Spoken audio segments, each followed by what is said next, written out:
Salut à tous et bienvenue dans 5e carton. C'est une année exceptionnelle pour le basketball camerounais. La Fédération camerounaise de basketball a engagé 5 équipes dans des compétitions internationales. 5 équipes qui ont obtenu leur ticket qualificatif à l'issue des tournois qualificatifs. Il s'agit des seniors messieurs, des seniors dames, des U16 garçons et filles et bien sûr des U19 qui seront en Coupe du Monde à Lausanne en Suisse durant le mois de juin.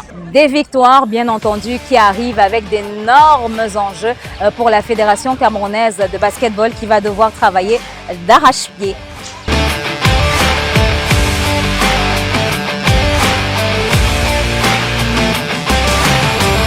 À notre niveau, nous pensons que nous méritons déjà de gagner un titre continental.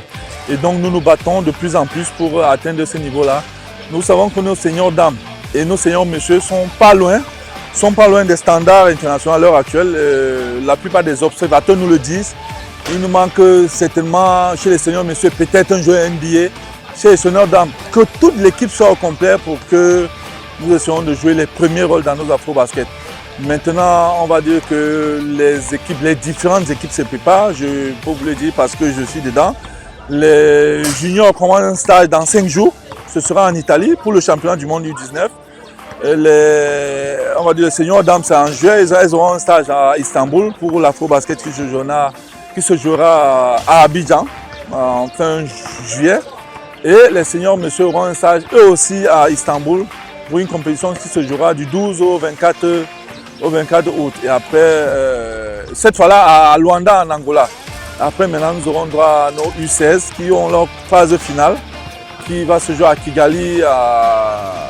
Kigali au Rwanda du 2 au 14 septembre prochain. Donc avec eux, on a un peu de temps, mais je sais que les staffs techniques sont en train de peaufiner un programme de travail pour que les joueurs ne chôment pas et qu'ils puissent avoir une préparation idoine avant la compétition finale. La première chose pour les seniors, messieurs, je pense que nous sommes pour parler déjà très avancé avec nos joueurs NBA, même si le plus en vue, il vient d'être MVP des finales de conférence hier là.